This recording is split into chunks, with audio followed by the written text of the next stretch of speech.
Well, my name is Jonas Christian Lopez. Origins, my family and I, we come from Oaxaca, specifically a town called La Colula, down south, Mexico. And I'm just a member of the community here in Santa Monica, the Pico neighborhood.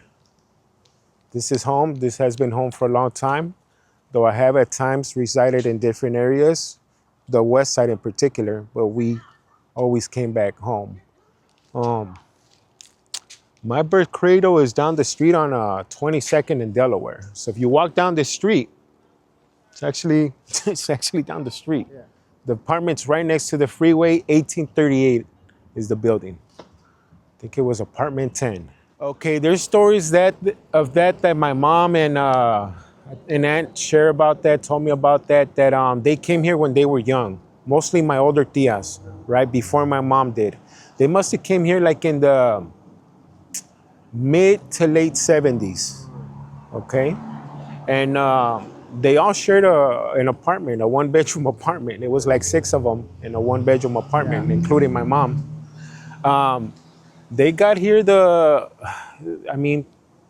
coyotes and other relatives or friends that had been here for a while, helped them, pretty much tell them where to land at, you know what I mean? Yeah. Like that. Yeah. Like what decade was that? Well, my mom must have came here. This is kind of a little confusing story. My tias came here like in the mid 70s. My mom came here probably a little bit closer towards the late 70s, right? The late 70s, because my mom told me that when she came with me, she was pregnant. I was conceived in Oaxaca, and she came here and had me. Yeah. Did your family tell you like some of the reasoning why they wanted to come over here? You know what? I mean, just like most reasons, hardships. Yeah. I mean, hardships. My grandma had 10 children. One of them passed when he was a baby, but it was 9 sisters. 9 sisters, actually 2 boys. One had passed. I have my tío Valo, he's still alive. Yeah.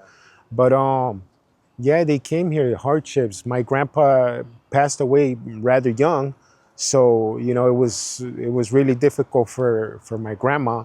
So they wanted to come here and work and also help out, send money back home. How old was he when he passed? He must have been like 44, 45 years old. And that's your grandpa on your mom's side, or My mom's side, yeah. And both your parents are like Oaxacan. Both my parents are Oaxacan, but I really only know my mom's side of the family. You know what I mean? Yeah. Kind of the old story, Dad Yeah. wasn't really around and stuff. Yeah. What are like some of your like the things like you remember most about your grandparents that you knew from both sides, or? Well, I got to know a little bit of my great grandma, my abuelita Paña. My understanding or stories that my mom had told me was that they actually were well off. They were wealthy. Yeah. I would always see my grandma laying down in gold. Oh wow. Gold teeth gold. Oh, You know wow. what I mean? Yeah. And she was my great grandpa also passed rather young through some medical reasons and stuff. So I just got this that they were very resilient women. Yeah. I mean, you had to work hard. They did not tolerate laziness at all. Get up off your ass, work, do something. Yeah. I mean, do something. Yeah.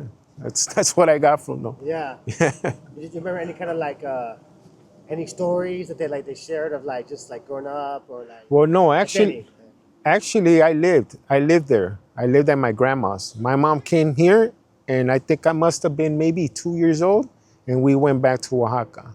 And that's where we lived at till I was about 7. Then we came back to the States after my mom had married, and we came here with my stepdad. Nice. And we actually arrived in Venice at that time. Oh wow. Yeah. So you guys actually lived in Venice for a little? Yeah, for a little bit. Before you guys settled over here? Before we came back here. We kind of did a rotation. Got you. Yeah, because we lived here. This is where that was my birth cradle. Right. When we came back, one of my aunts was staying in Venice. with her husband, and so we landed there. You know, my mom, of course, they got through the coyotes, the smuggling and stuff. I came here. Somebody crossed me, and then I met them over here. You know, I guess I came here before they did, Right. before they were able to get over here to LA.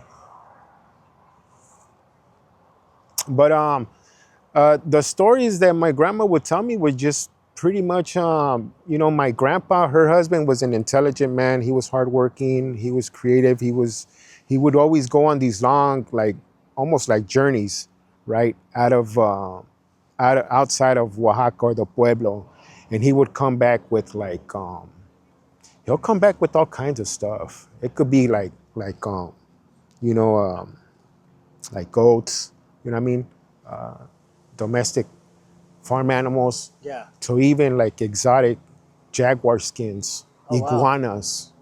You know what I mean, Yeah. he would get that and he would sell it, you know, for high Oh, yeah. prices. So I mean, he's kind of a mystery. None of my cousins, my age or older, really, we didn't get to know him. He died young. We only heard stories here of him here He was and there. on your mom's side. My mom's, yeah. My abuelito Aron, yeah.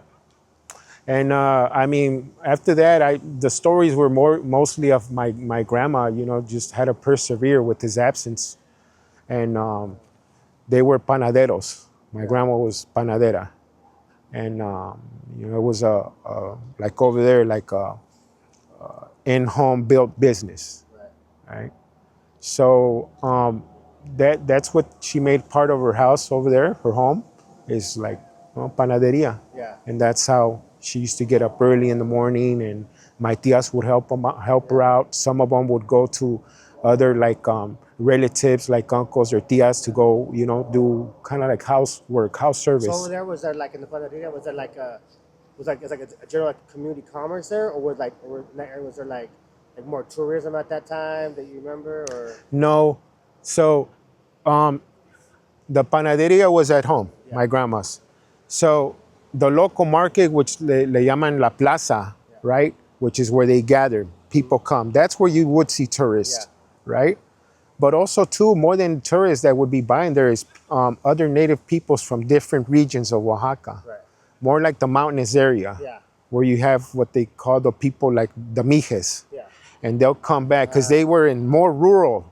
We were more in the Central Valley. They're more towards the mountains. Yeah. So they'll come and then they'll stock up like on whatever they needed. Yeah. You know what I mean? They, my grandma that I would remember, they would make a lot of this bread called pan amarillo. It was a very durable bread, right? And you can eat it either with coffee, chocolate, or make a sandwich out of it. Right. So that's the bread that they would seek out the most, because that was a durable bread that they can mostly survive off, whatever work they're doing out there, you know, mostly field work.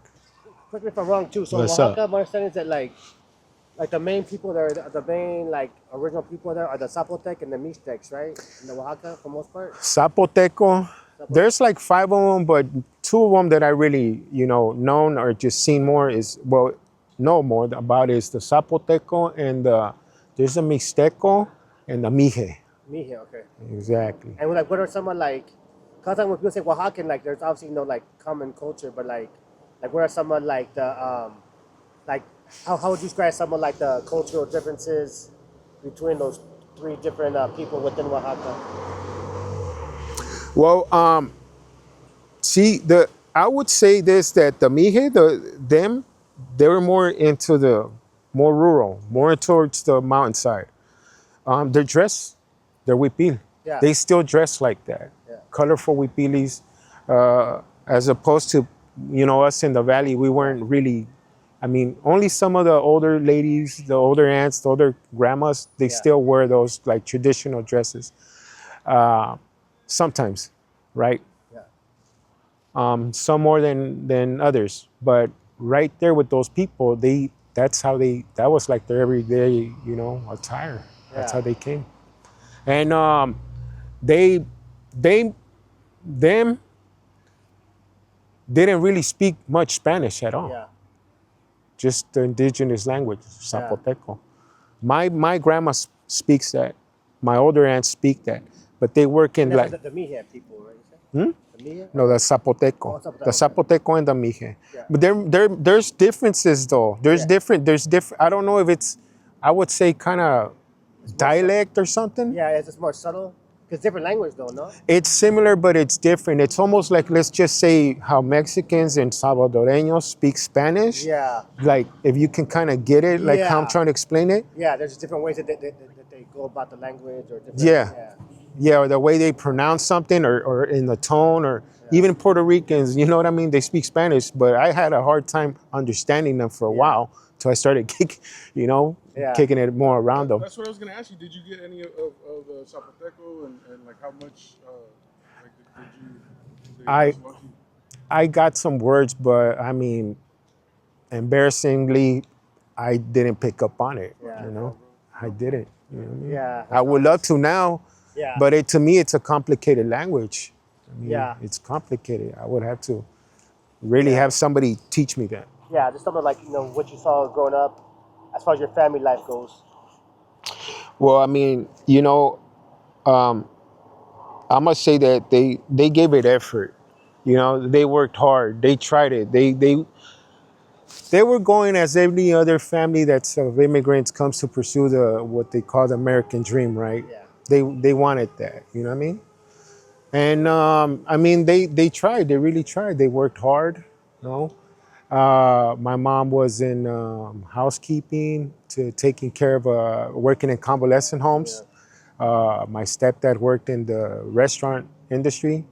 Some of these local restaurants. He worked at Cafe 15, Cafe 50s. Oh, Right there, remember that? Yeah, I Cafe missed that. 50s, yeah. Oh, yeah. Man, he would come with some bomb ass burgers. Yeah. I've been to one down here out there in Westside. Oh yeah. Yeah. I've been there. Yeah, yeah. It's not the same, I think. Nah, it's not. Right? Yeah, It's not the same. It ain't the same. Nah. Yeah. Not at all. Yeah. So I mean, they strive, they persevere, they were in pursuit of that, which we did spend some good times, weekends and stuff like that. And this is the thing, I guess I kind of wrote that too, is that like we came over here still holding on to like our Oaxacan traditions, right? Yeah. Our custom traditions, while adapting and adopting these American traditions or cultures. So, we try to kind of do it both, you know what I mean? Yeah. We're still putting up our altars for Dia de los Muertos, right? And we're over here, barbecuing on 4th of July or something, you know what I mean? That's what we're doing. Adaptation, yeah. Yeah. Same time. I think for the most part, it seemed like kind of Oaxacans kept to themselves a bit. You know what I mean? Kind of kept to themselves a bit because the culture is just a lot different than other parts of Mexico. Our food, especially, you know what I mean? Yeah. I could see why, our food is different. When people think of on food, right? People think Oaxaca, right? Like mole or these guisados and stuff like that, right? Or chorizo, that the one that's like in little balls and stuff. But that's not an everyday food. Right. An everyday food would be like nopales, frijoles, garbanzos, tlayudas, pescado del río salado, or carne seca, grasshoppers. Yeah. I mean, that's the one that freaked out some of the neighbor Mexican kids and kind of grossed them out when they, seen me eat grass. Kids over here? Yes, here. They weren't used to, yeah. Well, they're from some other, maybe they were from some other parts of Mexico, or they were just probably too Americanized to. When they see me eat that, they were grossed out. I kind of felt embarrassed, but I mean. Yeah. And like, how old were you when that happened? Like, I was like in the 3rd grade? Okay. I must have been 11th or something, or 10 or something. Yeah. Yeah. Like 10. I was like 9 or 10 years old. I remember that. That's got to be interesting too. 'Cause I know we talked before too, how like as little kids sometimes growing up, like a lot of times other kids be getting like the parents bring them the McDonald's or the whatever, and then like, but we get like the wrapped burrito, the bean and cheese or whatever too. So I'm sure it's even a different depth to it being Oaxacan to have like the more particular, not just Mexican foods, you know what I mean, or humble Mexican foods, but also have like that, distinct, more Oaxacan vibe to it too, flavor. Yeah, I mean, my mom kept it old school. Yeah. I We didn't have McDonald's. I didn't have McDonald's or Happy Meal as a kid. Yeah. That was just out the question. My Yeah. mom never bought that shit. Yeah. We're eating rolled up, Yeah. tortillas with just like- frijol and queso. Was it just out of like just out of being like financially like That. being was it money conscious or That. or because okay Mostly that. okay Mostly that. yeah I was curious because sometimes like growing up too like my Theo rest in peace he would like if I was hanging out with him or eating with him he wouldn't let me eat with the fork he always made me eat with tortilla he said can't lose your culture Oh. so like so I was curious like if your parents ever or your grandparents ever just things like that would like they kind of like hey like you can partake in like American culture, do what you gotta do, but like, whether they kind of like reminders that they would give you, like, hey, to like keep your culture or to keep you still grounded in who you are as like a Oaxaqueño. Well, no, I think with my grandma growing up, it's like you don't waste food. You don't be ungrateful like that. You give your thanks. You say thanks when your prayer before you eat. You don't waste food. You don't do none of that. Right here in the States with my mom, I think it was more like a financial thing. Yeah. She didn't want to spoil me in that sense where like I'm gonna be wanting a Happy Meal all the time. Like where some of my primas will get that, they were spoiled. But of course, financial hardships, I think that's what really came to that for. And what schools did you go to locally? So locally, when we arrived back here, I must have been like on the second transitioning to the third. I forgot that school, the one that's by that church where that McDonald's is at. Speaking of it, St. Mark's? St. Mark's, but there's a private school and then there's a local. Coeur d'Alene. Is that it? Yeah. That's where I went. I didn't go to the private. I went to the Coeur d'Alene. Yeah. Yeah, that's the one, my tia. So I went there for a bit, and then from there we moved to West LA, right there off Beloy, right by the freeway. And I think from third grade I went there. We were there for a year, so I went there to North Sterry. It's their elementary. Oh yeah. North Sterry. Yeah, I know West LA. Okay. And then after that, when we came back to Santa Monica, I went to McKinley, Lincoln, and then Olympic. At first, I came here not knowing how to speak English. So it was kind of difficult to understand or sing along with the songs that they would sing in class. But back then there was any kind of like ESL classes or any kind of like. Cause nowadays they have like in second grade. Because nowadays they have like Spanish immersion classes. Uh-huh. Like nowadays, I guess my nephew. I mean, they're like in their early 20s now, whatever. But like back then we didn't have that. It was just either you're in it and like you. That's how it was. Yeah. Okay. Yeah. Yeah. Yeah, I picked up English just with, making little buddies and watching cartoons, Mighty Mouse or Superman or Popeye. I guess that's how I picked up, speaking English, but there wasn't that back then. As far as I mean, it wasn't easy, you know what I mean? Not knowing how to speak English. Yeah. It's a little challenge right there. I mean, other than that, man, like, you know what? I'm gonna tell you an honest thing. Living over there in Oaxaca, in Colula, in the Pueblo, and at that time there wasn't even no pavement yet. It was still dirt roads, dirt streets. We would run around barefooted. You know what I mean? We didn't really have much, but we didn't even think we were poor like that. We didn't. It wasn't until here where I realized that we lacked. You know what I'm saying? Financially, anyway, not culturally or whatever, but Financially. Yeah. And this is the trip. Because there was even times when we moved out of my grandma's house with my mom and my stepdad, and we lived in a house made out of adobe, the lodo, adobe brick house, right? Yeah. Right.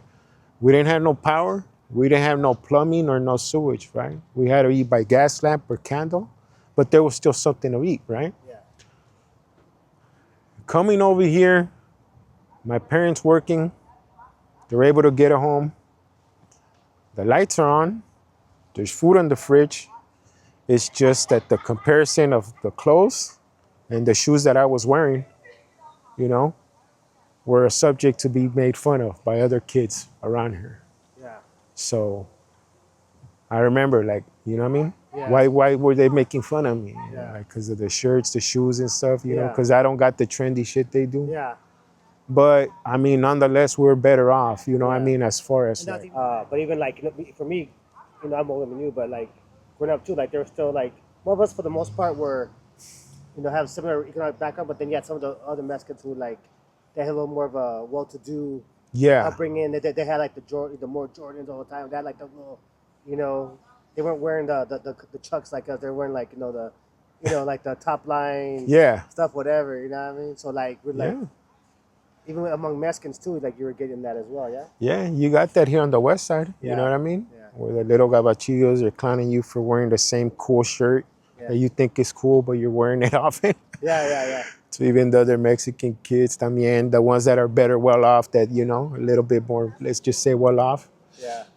you know, making fun of your pants or your shoes and stuff like that. But I mean, that was just kind of, you know, I guess it felt kind of in the thing of like just being made fun of, a little bit of bullying here and there. Yeah. Eh? So would you say like growing up, like there's like initially there's a lot of kind of like feeling like an outsider-ish Yeah. degree, and like into like how that transition to kind of like be accepted and kind of get into some of some of that social acceptance and how you grew into the neighborhood and start getting more integrated and yeah. Well, I mean, a lot of that comes from, you know, just being around, going to school, having friends. And then, I mean, I do have to mention, thank God, with being creative, you know, being creative. Of course, keeping some good moral sense of yourself too, Yeah. being respectful, Yeah. being kind, you know what I mean? You got most of that from your Being parents, or, considerate. like, Yeah, my mom, my grandma, more Yeah. than anything. That. And of course, just, you know, my artistic Yeah. creativity. Yeah. That. When did that start? Like, drawing pencil paper, or when did you start looking at that? That started since Oaxaca, since my grandma's house. Yeah, with the pen and paper. See, back then my mom was a single parent, right? When she had me, we went back to live, and that's where we stayed at for a couple years till my mom got remarried. So my mom would go to the city of Oaxaca, right, to go work with my tia at her hair salon. Well, I was a little kid. I was like 3 or 4 years old. And in order for me not to chase after my mom and hold on to her skirt because I'm crying, you know, because she has to leave and I wouldn't see her for days or weeks, she'll leave me with a notepad and a pen because she will notice that I would like to do creative stuff. It's either I would, you know, doodle with the pen and paper or not Play-Doh, but clay, molding clay. There was a store right by my grandma's house that sold stuff like that. So I would just get into my own little zone and start just creating, you know, things with the clay, little dogs, donkeys, whatever I thought was a dinosaur, that. And then she'll leave me with that or leave me with a pen and a paper. So I'll just be distracted so she can go off to work. That's where it began. That's how it dope. began. That's dope. I don't think you can remember that, you know? Yeah. There's times you can remember where, like, okay, you're learning stuff from, like the traviesos out here on in the neighborhood that you took back, and then, like, maybe your mom or your dad or your grandparents kind of checked you on, like, oh, don't be doing this, don't be doing that. Big time. Yeah. Big time. I learned how to pretty much steal and be a thief over here. Yeah. You know what I mean? Yeah.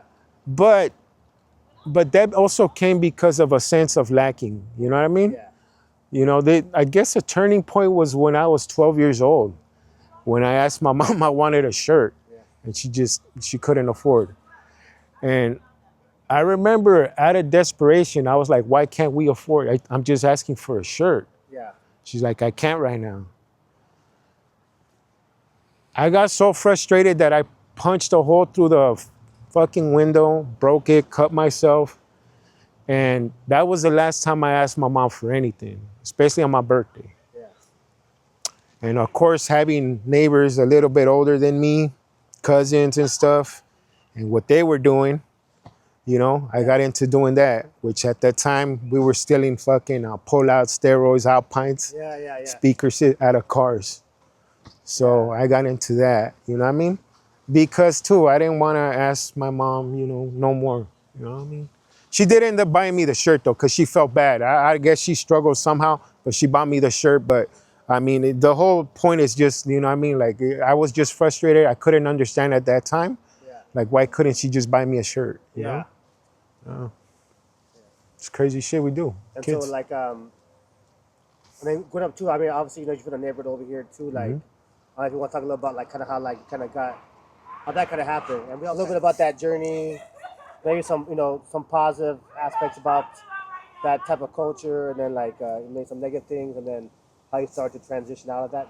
There's a lot I could share about that, but I just don't know how to, you know, kind of explain it all. Yeah. But I can start off with this, just, you know, we always heard about it. You know what I mean? You hear about the local gangs. You hear about certain individuals, Yeah. you know? And it's like a mystery, and it's just something that's kind of scary, at least it was to me, but it's also interesting, Yeah. fucking cool, Yeah. right?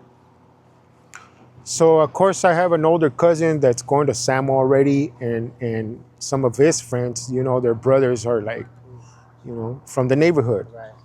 Some out here, some in the pen. So, you know, I always heard about it, Yeah. and then they will always talk about it, and it'd be like, "Fuck, man, these dudes are badass. Yeah. That's crazy." You know what I Yeah. mean? You don't want to fuck with these dudes. Yeah, I mean, we always heard about it. You know what I mean? It just seems something cool. It just seemed like these dudes are badass, or you don't want to fuck around with his sister, or that's his cousin. Yeah. Yeah. You know, you better be careful. Yeah. And it just seemed almost like kind of like, you know, untouchable shit. Yeah. Kind of like that, right? Yeah. Yeah. So Intriguing at the same time to want to be part like that. yeah. Yeah. But honestly, I was fascinating to me, but it was also a scary fucking thing to me. Yeah. You had the commercials in the 80s, the drug commercials, Dare to Keep Kids, all those fucking commercials. Yeah. That shit seemed scary to me. You know what I mean? Yeah. I was like, shit, I don't want to get involved in that. But, you know, hanging around my older cousin and then getting to know some of his friends that were already dressing and claiming and doing this, I just slowly but surely started falling into that. Yeah. You know what I mean? Any part of it, as far as like, you know, people fucking with you for your, like you were saying, your clothes or what you brought to, you know, always feeling like someone's fucking with me, like, and then feeling like, oh, nobody's fucking with them, like, you know, you think that played any part of it? That too, because there's always somebody that's gonna give you a hard time. You know what I mean? Like in middle school and shit. So, you know, you're associating yourself with certain people that, you know, they know so-and-so or they are so-and-so. They're not gonna, you know, they're not gonna fuck with you like that. And especially if you get yourself involved where you're claiming something that's, you know what I mean? Not to be fucked with, then of course, you just kind of, you know, walk around with like, shit, you know, you got backup. That's what we used to call it. You might not be on it, but you back it up. That's how it starts, Yeah. right? Yeah. So I mean, obviously, I get that there's you know, like you know, there's a certain sense of belonging and like feeling empowered by it too. But like in the mix, like when you're in the mix of it, like when did you start thinking like, hey, like okay, I gotta start being a little careful, or I gotta start kind of planning for a future? 'Cause I know a lot of times there's a lot of our relatives and our homies who like they're deep in it, or they're just really like, you know, like they don't really see no other vision for themselves. You know what I mean? You know, aside of that lifestyle, you know what I mean? So like, what do you think were some of the things that kind of like helped you envision something better for yourself, or helped you kind of like steer away from making things worse for yourself in that regard? That didn't come till like later on in life, later on down, you know, later on in years of age and stuff. But as a youngster, none. I mean, I don't have no relatives that I know of as far that are like, we're out here claiming gangs or here or anywhere in LA or anywhere in particular. So, I mean, I don't think I had a sense of like, you know, what happens to you as an example. You know what I mean? Yeah. I didn't have that. Yeah. You know, so pretty much I just kind of went on it through my own experience Yeah. and learning of things that were like, you know, things of what not to do and, you know, maybe some things of what to do. Yeah. But pretty much just like, you know, learning off your own mistakes. Yeah. Do you also think like your We'll go back to, I mean, obviously, for those, who are just kind of watching the video and don't really know, but you mentioned your artwork and like that, but you're a real badass tattoo artist, Thank you. Thank you. and like, do you feel like some of like your dedication to your craft, even if it was minimal in your teen years or during like your more like active gang years, you feel like that was kind of like a way to kind of help, that helped kind of get you out of that mindset eventually, or was one of the Well, main ways? it's a little bit of both because it's still right. It starts off as that. Back then, when tattooing caught my eye, right, my attention, it was more of a. It was more like kind of like low, if you want to say like low society, kind of like criminal, criminal element. Yeah, so had like an edge to it, like Yeah, it was more something like really badass, Yeah. right? Where back then, not if you so mainstream, yeah, exactly, exclusive. yeah, and that came with like just being around the neighborhood. Sometimes a homeboy, an older homeboy, will get out the penitentiary, and sometimes they'd be tatted up. You know what I mean? Prison tattoos. Yeah, And if you had a tattoo on your neck back then, you were a crazy motherfucker. yeah, I mean, so it Yeah. started off with that. That's how, like, my journey into tattooing started off with that. That kind of like interest, that kind of like fascination with that. because before I mean, that too, sorry, good job. So like, on that aspect of your artwork again, like, because you say you started drawing, in Oaxaca, you started drawing to kind of pass the time. And that was like what, when you were like what, 5 years old or something like that? you yeah, said? 4 to 5 years old. Yeah, so like in between the time from that time when you started drawing, and getting into the the more like Chicano gangster type tattoos, like what type of artwork were you drawing Be- before between that. Yeah. Okay. So in elementary school, I was drawing, maybe cowboys, horses, what else? Maybe police cars, something like that. Yeah. And I mean, it caught the attentions of like teachers, Yeah. to where I would participate in like arts and crafts, classes or even tournaments, Yeah. to win an award or something like that. Yeah. So I participated in that. Yeah. You have any saved drawings or photos of your drawings or artwork from back in the day like that? Like elementary school days? None. Yeah. No. Have your mom saved anything or I don't have nothing. Nothing that was if you saved did like find that. something, let me know. We could put that in the video too. Yeah. Yeah. Okay. Okay. Where did your positive like feedback come from? Because sometimes you have to get it from school. Did it come from more of the neighborhood? Like someone that someone that tell you, hey man, you're doing good. You know. As far as the artwork Yeah. of doing that, some teachers would mention that, but there was an uncle in particular that he noticed that. What's up, fool? Chilling, Where chilling. you been at? I'm working, Yeah? well, working with that garden. Okay. Hey, good to see you, man. All right, man. Doing a little interview. Sir? This uncle, nobody liked him. He was an uncle through marriage, and my aunt had already divorced him. And this was I bumped into him when I was on the run. All right, I went to Atlanta to go live with my tia, and nobody liked this uncle. My mom didn't like this uncle for sure, but I guess we were talking one time, and I was just drawing on a piece of paper, whatever. And he told me like, hey, like, I remember he told me, hey, son, you have money in your hands and you don't even know it. Like, you have talent, Yeah. What are you doing? He told me that. And that just kind of made me pause, and I kind of kept that throughout the years, I mean, even while I was working in construction, somebody else brought that up too when I was working alongside with them, some gabacho from Chicago. You're an artist, man. What the fuck are you doing here? Ripping out plywood off this concrete form. You need to be in the studio drawing and shit. Yeah. But I just never gave it much thought, I just kind of, I guess I was too kind of busy or caught up with like, the street life to even try to, work and make it. Yeah. It's amazing those little seeds, though, bro. Someone plants a tiny. Yeah. Yeah, my uncle definitely planted that seed No, but in my head. yeah. You know what I mean? And how old were you when I was 17. Oh yeah. I was 17. Yeah. Yeah. Not 'cause you know it's fun like that 'cause, like the whole thing of planting seeds too. And again, like going back to when I was talking to you before the video on a lot of the reasons of why we're doing these videos and some there's so many different intentions behind it. But like again, it's planting those seeds of information. You never know who you're gonna touch or who you're gonna affect too. Because on that Yeah. note, I remember my uncle, rest in peace again too. Like I remember like he was in college in Santa Barbara, and I was like maybe like 9, 10 years old. I left after my dad passed away in Santa Monica here, and he lived out there with us. And he started talking about the Mayans.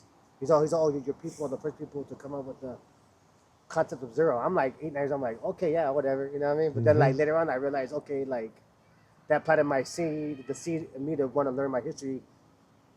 20 something years later, when I whatever, just that little seed helped me grab onto Wanted to the learn knowledge, more. opportune on that knowledge, and get attracted to it, at a later year, later years. Yeah. And to me, it's a trip that, like, you never know who's going to plant that seed. Yeah. You know? It was an uncle that I didn't really have much of a relationship, except, when I did bump into him and we had that conversation. Yeah. Or we were, spending, I guess, some kind of time, and that's how that seed was planted. But, it wasn't planted by nobody really close, not no immediate family. Yeah. It was an uncle that pretty much, they despised on him or something. Yeah. So like, when would you say that you got more like we start getting more shares with it? Like, where obviously you do it, that you're consistent with it, but at what point you say, okay, I'm gonna get down, I'm gonna start really like dedicating more time to this craft of All right. tattooing anyway, I guess. I guess because because predominantly your most work, you have your artwork, but then the tattooing aspect. Yeah. So would you say like the tattooing is like the main aspect, the main medium of your art, or do you have other artwork that you do?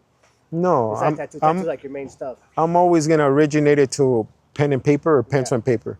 That's where it starts. You got to be an artist with pen and paper, or even brush and paint, before you should actually start tattooing people. Yeah. I 100% believe that. Yeah. So no, as far as the tattooing, see, I had done it on and off. I started dabbing with it when I was 15 Yeah. with again, my cousin and his homie.